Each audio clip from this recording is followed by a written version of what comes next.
Milli Mətbuatın 150 illik yubileyi münasibətilə ölkə üzrə bir-birinə maraqlı layihələr həyata keçirilir. Onlardan biri də Azərbaycan nəşriyyatının təşkilatçılığı ilə baş tutan Mətbuat Beynəlxalq İncəsənət Simpoziumudur. Sözügedən sərgidə qeyri-standart texnika və materiallarla hazırlanan 17 əcnəbi, həmçinin yerli rəssamların sənət nümunələri sərgilənir. Azərbaycan nəşriyyatının baş direktoru Leyla Güləliyeva Şərq TV açıqlamasında simpoziumun əhəmiyyətindən bəhs edib. Bu tədbir 150-liyə, milli mətbuatın 150-liyinə həsr olunub.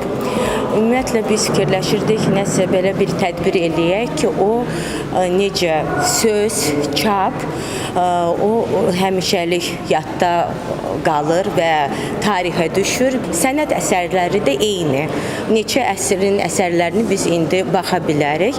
Mətbuat da yaradıcı insanlar, rəssamlar da yaradıcı insanlar və bu birgə bir dialoqdur. Mətbuatın incəsənətlə dialoqudur. Simpoziumun iştirakçısı tanınmış rəssam Rəna Ağayeva sərgi üçün hazırladığı əsərlərdən danışıb. Bildiyiniz kimi böyük bir simpozium keçirilib, yubileyi ilə bağlı.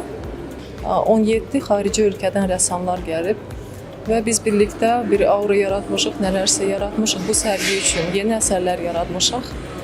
Mənim də gördüyünüz kimi arxa fonda olan işim Həsən bəy Zərdabinin portretidir. Mühüm bir şəxsiyyət olduğuna görə düşündüm ki, portret də böyük olmalıdır. Qeyd edək ki, sərgi sentyabrın əvvəlinədək davam edəcək. Aybəniz Səfərova, Yusif Sultanoğlu, Şərq TV.